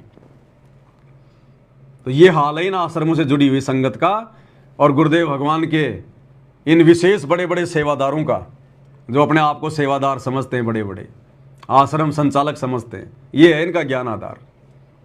अपने धंधे के लिए, धार्मिक धंधे के लिए कैसे गिड़गिड़ा रहे हैं। तो सोचिए आने वाले समय में जब परिस्थितियां बिगड़ेंगी, जब इनके पेट के ऊपर लात मारी जाएगी। पेट पे लात मारने का मतलब, इन्होंने जो आश्रम खोल खोल के, नामदान सेंटर खोल खोल के जो अपना ये धंधा बना रखा अपनी रोजी रोटी का, ये तो बंद होंगे आने वाले समय में। भाई लंबे लंबे लॉकडाउन लगेंगे, युद्ध होगा, गृह युद्ध होगा, तुम्हारे आश्रम खुलेंगे क्या? कहां जाओगे फिर क्या खाओगे? फिर तो ये पता नहीं अपने पड़ोसियों से भीख मांगेंगे। अरे साहब गरीब आदमी है, एक बोरी दे दो साहब, एक बोरी दे दो, गरीब आदमी है। ये हाल हो जाएगा इनका आश्रम वालों का। और बाकी संगत का क्या होगा तुम देख लेना। लंगर में लगे मिलेंगे लाइन में, ले लेके कटोरा भीख का। क्योंकि भगवान तो साथ देगा नहीं, गुरु तो साथ देगा नहीं। गुरु तो साथ उसका देगा जो मर्यादा में रहकर भक्ति करेगा, जो गुरु को परमात्मा मानेगा। और वो केवल साध संगति से जुड़कर ही संभव है। तो सोच लो भाई और बहनों, आने वाले समय में क्या होगा संगत का। युग परिवर्तन के समय में जो परिस्थितियां बिगड़ेंगी अब आगे धीरे धीरे, उन परिस्थितियों में क्या होगा आने वाले समय में। इसके अलावा भी गुरुदेव भगवान ने हमें हर बार अपने सत्संगों में बार बार हमें यही तो बातें समझाई हैं। क्या कह रहे हैं गुरुदेव? हे देवों के देव, हे मालिकों के मालिक, मेरे तो आप ही सब कुछ हो। ये भाव को बेटा बच्चों द्वारा, जिनके ऊपर बोध होए बैठे हो, जिनके ऊपर तुम सारा मान रहे हो, चाहे आपका प्रधानमंत्री मित्र है, प्रधानमंत्री मर जाता है कि सारा था उसका, खुद मौत होगी कि रक्षा करी प्रधानमंत्री ने। और ये परमात्मा या भी साथी, संसार छोड़ के जाओगे बच्चों तो भी साथी। ऐसे साथी को भूल के आंख बंद करके बैठे हो, खोल ले ना खोले, खोल लो बच्चों, मर बैठो इस मालिक को पाने के लिए। अब गुरुदेव भगवान ने तो प्रधानमंत्री से भी मदद के लिए मना कर दिया। प्रधानमंत्री को भी रिजेक्ट कर दिया परमात्मा ने कि इस भक्ति मार्ग में नहीं चलेगा, अपने गुरु को ही अपना प्रधानमंत्री मान लो। और ये छोटे मोटे अधिकारियों को अपना बाप मान के बैठ गए। तो क्या होगा आने वाले समय में? हमने तो हर तरफ से अपने गुरु के ऊपर आश्रित होना पड़ेगा, हर तरफ से, तब हमें भक्ति मार्ग में सफल होंगे। अगर किसी और से जरा भी उम्मीद अपने मन में भी कर ली, अगर मदद की उसी समय, क्यों गुरु तो अंतर्यामी, उससे क्या छुपा लेंगे भाई? अरे गुरु अंतर्यामी है, उससे क्या छुपा लेंगे हम? वो तो भैया अंदर तक की जानता है, अंदर तक की। वैसे ही फिर हमारी वो मदद करेगा। तो भाई और बहनों, आने वाले समय में हम सभी सत्सेवक भाई बहनों ने विकट परिस्थितियों का सामना करने के लिए तैयार रहना है, दृढ़ रहना है। दास गुरुदेव के आशीर्वाद से पहले भी बारंबार आप लोगों को वीडियो बना के सूचित कर चुका है कि आने वाले समय में चाहे कैसी भी परिस्थितियां क्यों ना हो, चाहे हमें भूखा क्यों ना मरना पड़े, यह समर्थ है, भूखा नहीं मरने देगा। ये जो चाहे सो कर दे, सतगुरु जो चाहे सो कर ही, भरम पड़ो मत कोई, सेव धड़ पर शीश चढ़ाया पाछे करी रसोई। ये कुछ भी कर देगा परमात्मा, ये रसोई भर देगा, हमारी गैस भर देगा, घी का पीपा भर देगा। समर्थ है जो तीनों लोकों में प्रवेश करके सबका पेट भर रहा है। ये यही तो चाहता है कि मेरे बच्चे मेरे ऊपर विश्वास करना सीखें। एक बार विश्वास तो करें मेरे पर कि ज्यादा से ज्यादा क्या होगा, मरेंगे। मरना तो वैसे भी है, दुनिया भी मर रही है, कई बार मरें, अनंत बार मरें, लेकिन एक बार विश्वास तो कर लो। फिर देखना परमात्मा के हाथ, तुम वही करेगा जो पहले किया करता था, वही करेगा परमात्मा। अपने भक्तों के लिए तो भगवान पता नहीं क्या कर दे। मोला जल से थल करे, थल से जल कर दे, साहिब तेरी साहिबी श्याम कहूं के सवेत। कुछ भी कर दे ये परमात्मा अपनी एक आत्मा के लिए, 21 ब्रह्मांड को चकनाचूर कर दे ये मालिक। लेकिन कोई इस पे विश्वास ही तो नहीं करता, कोई इतना दृढ़ नहीं हो पाता। हमेशा इसको मानुष मान के रिजेक्ट कर देते हैं कि ये तो कबीर जी का अवतार है। हमारे गुरु जी तो कबीर जी के अवतार हैं, हमारे गुरु जी को तो कबीर जी ने भेजा है, हमारे गुरु जी तो कबीर जी के संदेशवाहक हैं। और उस कागज के टुकड़े को, दाढ़ी मूछ वाली फोटो को भगवान मान के पूजने में लगे रहते हैं। इसलिए हमारी मदद नहीं हो पाती पूरी। एक बार सत्सेवकों की तरह दृढ़ होके देखो, फिर देखना इस परमात्मा के रंग इसके हाथ है। तो भैया आने वाले समय में परिस्थितियां ऐसी प्रकट होंगी जब हिंदू मुसलमानों का झगड़ा होगा। अब देखो पाकिस्तान का और भारत का युद्ध शुरू हो गया और दूसरे देश भी भारत के ऊपर चढ़ाई करेंगे, आक्रमण करेंगे, ये तो होगा ही होगा। आप सबको पता, भविष्यवाणियां हो चुकी हैं। बाहर विदेशों में युद्ध हो ही रहे, पूरा विश्व बारूद के ढेर पे बैठा है। ऊपर से ये प्राकृतिक आपदाएं आएंगी, ये कमर तोड़ेंगी। 2 साल बरसात नहीं हुई तो देख लेना, अनाज के दाने दाने के लिए रोएंगे लोग।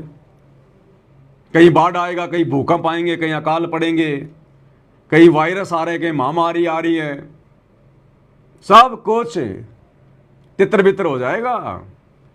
ऐसे हिसार जेल में बैठे हुए संत रामपाल जी को दुनिया परमात्मा नहीं मानने वाली, बंदर दिखाएगा, बंदर।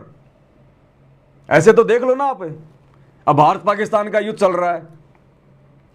अगर पाकिस्तान भारत में आके 20-30 मार देता है तो पाकिस्तान वाली जनता मोबाइल पे देख देख के जो है वो खुशी मनाती है, ओ हाँ भारत के 20 मार दिए, अरे भारत के 15 मार दिए, वाह प्रधानमंत्री ने हमारा दिल जीत लिया, वाह टक्कर ले ली। और भारत जब पाकिस्तान के मार देता है 20, 30, 25 तो भारत वाले मोबाइल पे खुशियां मना रहे हैं, ओहो मोदी जी ने बदला ले लिया मोदी जी ने बदला, कालजे को ठंडक मिल गई। तो ये दुनिया अभी बेखबर है, इस दुनिया को कोई डर नहीं है, कोई भय नहीं है। इसलिए भाई और बहनों आने वाले समय में वो परिस्थितियां प्रकट होंगी, ये मोबाइल की शक्ल भी देखने को नहीं मिलेगी इन लोगों को। जब रोटी खाने को नहीं मिलेगी तो मोबाइल कौन देखेगा, तब पता चलेगा इनको ये मरना धरना क्या होता है। युद्ध कोई समाधान नहीं होता किसी चीज का। भाई तुम पाकिस्तान पर अटैक करोगे तो पाकिस्तान को चुपचाप बैठेगा क्या, वो भी अटैक करेगा। पाकिस्तान अटैक करेगा तो भारत कौन सा चुपचाप बैठेगा, भारत भी अटैक करेगा, क्योंकि जनता का दबाव रहेगा। राजनेता तो जनता के अकॉर्डिंग चलते हैं ना, उनको तो अपनी कुर्सी बचा के रखनी है, जनता को जो मिल खुश रखना है। तो मरते रहो, मारते रहो, भगवान आया है उसकी तरफ ध्यान मत दो। तो क्या होगा, यही होगा। जब अंत में सबके घुटने टूट लेंगे ना, बर्बाद होके, खत्म होके, तब इनको भगवान याद आएगा और उस समय तक बहुत सारा विनाश हो लेगा। और वो विनाश होना भी जरूरी है। इस 8 अरब की जनसंख्या में भक्ति नहीं हो सकती, वो विनाश भी जरूरी है। तो भाई और बहनों आप और हमने बहुत ही सावधान होकर चलना है। ये सरकारें जो कर रही हैं इनको करने दो, ये सरकारों के काम है। आप और हमारा इनसे कोई लेना देना नहीं है, हमारा कोई हस्तक्षेप नहीं है। जब ये भगवान के समझाने से नहीं समझे तो हम क्यों फालतू में थूक बिलोएं। तो इनको करने दो, इनको अंत में इनके घुटने टूटेंगे, अपने आप बैठ जाएंगे सब ये हर प्रकार से। जब ये, क्योंकि जब तक इनके घुटनों में दम है तब तक हार नहीं मानता इंसान। जब तक अगर जरा सा भी अगर घुटनों में पानी शेष है इंसान हार नहीं मानता। जब ढंग से टूट लेंगे ना तब ये जमीन पे गिरेंगे, तब इनको भगवान याद आएगा, परमात्मा याद आएगा इनको। तो ये होना भी जरूरी है और ये होके भी रहेगा। और आप और हम सभी सत्सेवक भाई बहनों ने ऐसे समय में बिल्कुल दृढ़ रहना है। सरकार की केवल हमने वही एडवाइजरी फॉलो करनी है जो एडवाइजरी हमारी भक्ति मर्यादाओं में बाधक ना हो। ध्यान रखना इस बात का। सरकार की हमने केवल उन्हीं बातों को फॉलो करना है जो बातें हमारी गुरुजी की मर्यादाओं में बाधक ना हो। सरकार कह रही है भैया लाइटें बंद कर दो तो लाइटें बंद कर दो, कोई दिक्कत नहीं, हमें कोई प्रॉब्लम नहीं है। जब ये लोग अपना ब्लैकआउट करते हैं, लाइटें वाइटें बंद करवाते हैं, लाइटें बंद कर दो, कोई दिक्कत नहीं। सरकार कल को कहेगी आपके घर में जो ये दीपक जल रहा, जो हवन हो रहा है, इसको बंद कर दो, तो नहीं करेंगे भैया, नहीं करेंगे ना। वो चाहे हमें जेल में डाले, चाहे हमें घर से बाहर निकाले, चाहे खुद वो दीपक को बंद कर दे, वो बात अलग है। हम अपने 5 यज्ञ बंद नहीं कर सकते, अपनी भक्ति को बंद नहीं कर सकते। जो बॉर्डर की साइड के जो इलाके हैं और वहां यदि कोई भगत रहता है और सरकार कह रही है भैया गांव खाली करो यहां से, तो सरकार की उस एडवाइजरी को हमने मानना पड़ेगा। हमने उस एडवाइजरी को मानना पड़ेगा। हमने जो है बल्कि सुरक्षा के लिहाज से हमने वहां से उनको खाली जो है वो करके, क्योंकि सरकार फिर आगे भी हमारी व्यवस्था करेगी। लेकिन हमारे 5 यज्ञ में कोई दिक्कत आ जाए तो कहने का मतलब है गुरुजी की भक्ति और मर्यादाओं में सरकार की कोई बात अगर बाधा उत्पन्न कर रही है वो हम नहीं मानेंगे। इन चीजों का ध्यान रखना। और जब तक ये इंटरनेट रहेगा, जब तक मोबाइल ठीक ठाक चलेंगे, तब तक तो दास लाइव आता रहेगा। और भैया उसके बाद देखो फिर अपना अपना ज्ञान आधार, जैसी हमने भक्ति करी है, जैसा हमने गुरु को प्रसन्न किया है, उसी आधार से हमारे को हिम्मत मिलेगी। ना तो हमेशा आपको पवनदास ही मत देगा लाइव आके, ना आपको हमेशा ये वीडियो देखने को मिलेंगे। जब तक हैं तब तक मालिक की सेवा में हैं। जिस दिन मामला बंद, उस दिन भैया अपना अपना ज्ञान आधार काम आएगा फिर। इसलिए एक दूसरे पर भी ज़्यादा डिपेंड मत रहो। अपनी छोटी मोटी शंकाओं के समाधान गुरुदेव को जो है प्रार्थना करके और ज्ञान को आधार बना के निकालना सीखो। आने वाले समय में खुद ही परिस्थितियों को फेस करना पड़ेगा। ना कोई पवनदास तुम्हारे पास आएगा, ना तुम मेरे पास आओगे। जब आना जाना ही बंद हो जाएगा, लॉकडाउन ही लग जाएंगे, जगह जगह धारा 144 लग जाएगी, कहाँ जाओगे, कहाँ आओगे? सरकार का काम है 1 मिनट में इंटरनेट बंद कर देगी, फिर क्या कर लोगे तुम? ये तो सरकार के हाथ में है ना, 1 मिनट में बंद कर दे इंटरनेट, जहां करना है, जिस भी मुल्क राज्य का करना है। तो ना तो ये पवनदास हमेशा आपकी मदद करेगा, ना कोई भगत भाई करेगा। मदद करेगा परमात्मा, और परमात्मा की मदद लेनी है तो ज्ञान को आधार बनाओ और संघर्ष करो भैया, और विश्वास अपना दृढ़ रखो मालिक पे, तभी हमारी जीत होगी, नहीं तो नहीं हो पाएगी। ये परिस्थितियां जो पैदा हो रही है ना, ये आप और हमारी परीक्षा के लिए, ये भी ध्यान रख लेना। आप और हमारी परीक्षा इन्हीं परिस्थितियों में होगी। तो भैया चाहे भूखे मरें तो मरें, नो टेंशन, कोई प्रॉब्लम नहीं। भगवान ऐसा होने नहीं देगा। अगर आपने भगवान को भगवान मान लिया और मर्यादा में रह के भक्ति कर रहे हैं, तो आप पे ऐसी कोई दिक्कत ही नहीं आने देगा परमात्मा। क्योंकि विशेष परिस्थितियों में दुनिया वाले दुखी होते हैं जो भक्तिहीन प्राणी होते हैं। परमात्मा के बच्चे दुखी नहीं होते। परमात्मा अपने बच्चों के लिए कहीं से भी व्यवस्था करवाएगा। मालिक ने बताया ना, सन 1720 में जो भयंकर जो अकाल पड़ा था, जो गरीबदास जी के समय में, तो दुनिया जो है मतलब पवाड़ घास खा रही थी, जो गधे भी नहीं खाते। लेकिन उस समय जो परमात्मा के भगत थे, उनके भोजन पानी की व्यवस्था की परमात्मा ने। तो ऐसे ही परमात्मा वही आज है धरती पर। अगर हम अपने गुरु पर विश्वास रखेंगे, भक्ति करेंगे, जगत वालों के सामने नहीं गिड़गिड़ाएंगे, कोई मदद की उम्मीद किसी से नहीं करेंगे, चाहे भूखे मर जाएं, तो ये परमात्मा फिर हमारी मदद करेगा। ये एंड में आता है, शुरू में नहीं आता परमात्मा। भगत प्रहलाद के साथ में कितनी नाइंसाफी हुई, 84 प्रकार की यातना दी गई। क्या परमात्मा बीच में आया था? क्या पहले आ गया? साथ था गुप्त रूप में, लेकिन परमात्मा बिल्कुल एंड में आया, लास्ट में। जब देख लिया कि भगत अब तोड़ने से नहीं टूटने वाला, तब परमात्मा लास्ट में खंबे से प्रकट हुआ। वो भी उसके विश्वास को देखकर। जब उसके बाप ने कहा कि सामने जो खंबा है, क्या इसमें तेरा भगवान है? बोला हाँ, इसमें मेरा भगवान है। मेरा भगवान तो हर चीज में है। तो बोला देखता हूं तेरा भगवान खंबे में है कि नहीं। जैसे खंबे के मारी, तो खंबे में कौन सा भगवान होता है? लेकिन भगत प्रहलाद के विश्वास को बनाए रखने के लिए, क्योंकि उसको विश्वास था कि मेरा भगवान तो सृष्टि के कण कण में है। अगर उसका बाप वो खंबा तोड़ देता और खंबे में अगर भगवान नहीं निकलता, तो भगत प्रहलाद का विश्वास टूटता। तो परमात्मा भगत का विश्वास नहीं टूटने देता। धारी मोरे संत की मोह से मिटे ना अंश, कि मेरे भगत ने जो बात कह दी, वास्तव में कोई भगत होगा, अगर मेरे भगत ने मन में कोई धारणा कर ली, तो परमात्मा उसको पूरी करता है। तो भगत प्रहलाद के विश्वास को बनाने के लिए परमात्मा खंबे में से प्रकट हो गया, नहीं कोई बैठा थोड़ी था खंबे में परमात्मा। तो इसी प्रकार आप और हमारे विश्वास को देखकर कि ये मेरे भगत किसी के आगे हाथ नहीं जोड़ रहे, किसी के आगे नहीं जो है वो गिड़गिड़ा रहे, भूखे रह के टाइम पास कर रहे हैं, पानी पी पी के टाइम पास कर रहे हैं, अंत में फिर ये भगवान आएगा। ये वही नरसिंह भगवान है। नरसिंह रूप धरे गुरु राया, यही गुरु सतगुरु रामपाल जी ने नरसिंह रूप धारण किया था। अंत में फिर आएगा ये परमात्मा अपनी भगत की मदद के लिए। सो चल छिद्र मैं करूं अपने जन के काज। लेकिन भैया उतना विश्वास चाहिए। कहे कबीर सुनो वे साधो, मैं तो हूं विश्वास में। घटी में गंगा, घटी में जमुना, घटी में जगदीश सतगुरु तारेंगे।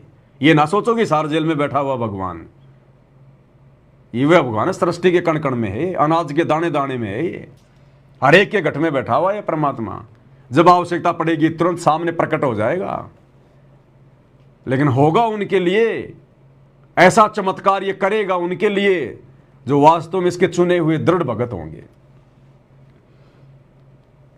तो भैया भगवान तो है धरती पर, लेकिन भगवान से लाभ प्राप्त करने के लिए हमने भी भगत बनना पड़ेगा। अगर भगवान से लाभ लेना है तो फिर हमने भी भगत बनना पड़ेगा। दो नावों की सवारी नहीं चलेगी। तो एक कुछ बातें थी भाई और बहनों जो आप लोगों के सामने रखनी थी, परमात्मा प्रेरणा कर रहे थे।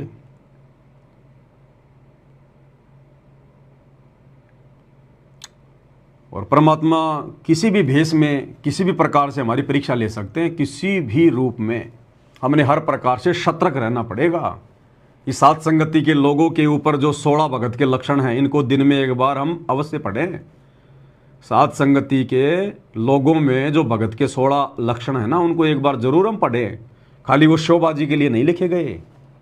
एक बार पढ़ लें दिन में कि हमारे अंदर ये गुण विकसित हुए कि नहीं हुए हैं, और इन गुणों को अपने अंदर विकसित किए बिना हम परमात्मा प्राप्त नहीं कर पाएंगे, मोक्ष नहीं हो पाएगा। हमने वैसा ही बनना पड़ेगा। परमात्मा किसी भी समय कैसे भी परीक्षा ले सकता हमारी। जिस प्रकार इब्राहिम सुल्तान के सामने परमात्मा एक मालन बन के आ गए बेर बेचने के लिए, एक औरत बन के, और ले ली परीक्षा परमात्मा ने। परमात्मा ने देखा, देखता हूं देखिए राजपाट छोड़ के आया है, इसमें वापस राजपाट की वो लालसा है कि नहीं है, इसके अंदर वैराग्य उत्पन्न हुआ कि नहीं हुआ, जीवित मरा कि नहीं मरा, एक बेर पे लड़ मरा, एक बेर पे। इतना बड़ा राज्य छोड़ के आया था और एक 2 आने के बेर के ऊपर लड़ मरा कि मेरा मेरा। परमात्मा ने उसी समय थप्पड़ मारा खींच के, हट नालायक, जा वापस। क्या छोड़ के आया तू? क्यों तू अपना मुंह काला करके आया है कि मैं रात छोड़ के आ गया, रात छोड़ के आ गया? ये बेर तो तेरे से छोड़ा नहीं जा रहा। एक बेर के लिए तू लड़ रहा है कि मेरा मेरी मेरा मेरी, और राज क्या तूने खाक छोड़ दिया? मन से छोड़, दिमाग से छोड़। तू खाली शरीर से छोड़ के आया है, अपने मन से छोड़। तो उसको कहते हैं यो गुरु ज्ञान विज्ञान वाणी जीवित ही जग में मरो। तो जो जीवित ही जग में मर जाता है, फिर उसको किसी चीज की लालसा ही नहीं रहती फिर। तो हमने भाई और बहनों, हमने भी कोशिश करनी है, हमने भी प्रयास करना है। उन महापुरुषों के इन उदाहरणों को देख देख कर जो गुरुदेव ने हमें बताए हैं, हमने शिक्षा लेनी है। हमने जीवित मरने की रिहर्सल करनी है, प्रैक्टिस करनी है। और यहाँ तो वैसे भी मरना भाई है, और अपना कुछ है भी नहीं। माँ के पेट से आए तो नंगे होके आए थे, जो भी कुछ पाया इस परमात्मा ने दिया, जैसे भी हमारे संस्कार थे। तो ये तो परमात्मा की वस्तुएं सारी, अंत में हमने इस परमात्मा को देना है। साथ तो हम कुछ लेके जाएंगे नहीं, शरीर भी जाएगा नहीं। फिर कहेंगे तेरा मेरी, कहेंगे तेरा मेरी। तेरा मेरी वही करेगा जो गुरु के ज्ञान से हटकर ज्यादा से ज्यादा जोड़ने में लगा रहेगा। तो भाई और बहनों, हम कोशिश करें, भगत बने, हम परमात्मा को प्रसन्न करें। ये मौका बार बार नहीं मिलेगा। अब ये समय है परमात्मा को, गुरुदेव को प्रसन्न करने का, क्योंकि अब हमारे सामने बारंबार परिस्थितियां ऐसी प्रकट होंगी। बारंबार परमात्मा भिन्न भिन्न रूप धारण करके हमारी कुछ भी परीक्षा ले लेगा, कैसी भी परीक्षा ले लेगा। तो हमने ज्ञान को आधार बना के रखना है, तलवार की तरह दृढ़, तब जाके बात बनेगी, नहीं तो मामला खराब है। तो जो पूजा की थालियां हैं परमात्मा के आशीर्वाद से, अभी मंगलवार को दास के पास में पुस्तकें छप के आ जाएंगी। भक्ति बोध तो दास ने आपको दिखा दी है, भक्ति बोध तो मालिक के आशीर्वाद से छप के आ गई है। अच्छी क्वालिटी है, बहुत बढ़िया है, मोटे मोटे अक्षर हैं। और जो शब्दों की पुस्तक है वो मंगलवार तक आ जाएगी मालिक के आशीर्वाद से। तो बुधवार से सभी भाई बहनों को फिर से कोरियर लगना शुरू हो जाएंगे। और उसके बाद भाई लगो अपनी भक्ति में, अब समय नहीं बचा है। अब मत देखो किसी को भी, ना किसी भगत को देखो, ना किसी जगत को देखो। ना उम्मीद भगतों से रखो, ना उम्मीद जगत से रखो। उम्मीद केवल अपने गुरु जी से, केवल अपने गुरुदेव भगवान से। गुरु राम पाल मेरा हरदम साथी, रह शब्द रूप में साथ है। वो शब्द बनवाया था ना एक परमात्मा ने, भोग गुरु को लगा न सको तो मना किसी को मत करना।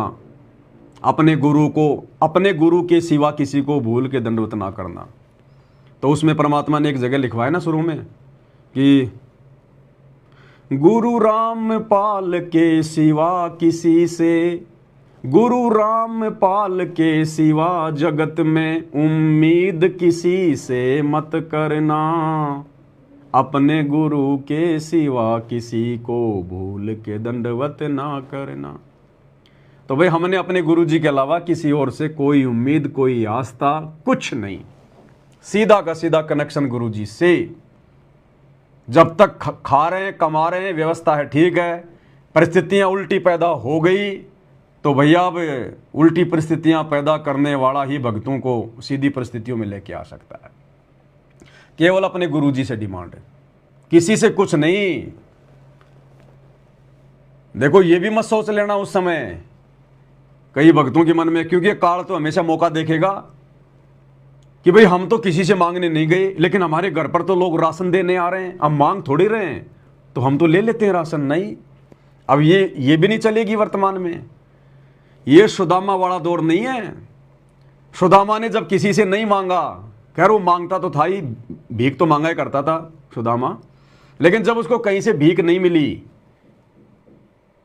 अंत में परमात्मा एक यजमान का रूप बनाकर और बैलगाड़ी में 4-5 दिन का राशन भरकर सुदामा के घर पे पटक के चले गए। अगर वर्तमान में इस प्रकार की भी परिस्थितियां आ जाएं जो आगे आएंगी, भले चाहे हमारा गुरु भगवान ही दूसरा रूप बना के बैलगाड़ी में सामान लाद के ला रहा है कि साहब ये फला फला सेठ जी ने भेजा है या फला फला मतलब सरकार ने भेजा, कोई ना कोई तो बहाना बनेगा, हाथ जोड़ लेने। नहीं साहब, सेठ तो हमारे घर में बैठे हैं। अरे कौन से सेठ ने भेज दिया? सेठ जी तो हमारे घर में बैठे हैं, सेठों के सेठ, सावल सा सेठ। तुम कौन से सेठ आ गए और कौन सेठ आ गए इनके अलावा? अरे साहब ये भारत सरकार ने भेजा। अरे साहब सच्ची सरकार हमारे घर में बैठी, हम भारत सरकार का क्यों खाएंगे? हम तो आज ही नहीं खा रहे वर्तमान में सरकार का राशन।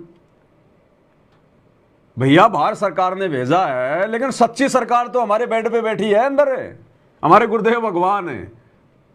तो तुम्हारी भारत सरकार का क्यों ले, हम तो सच्ची सरकार का लेंगे।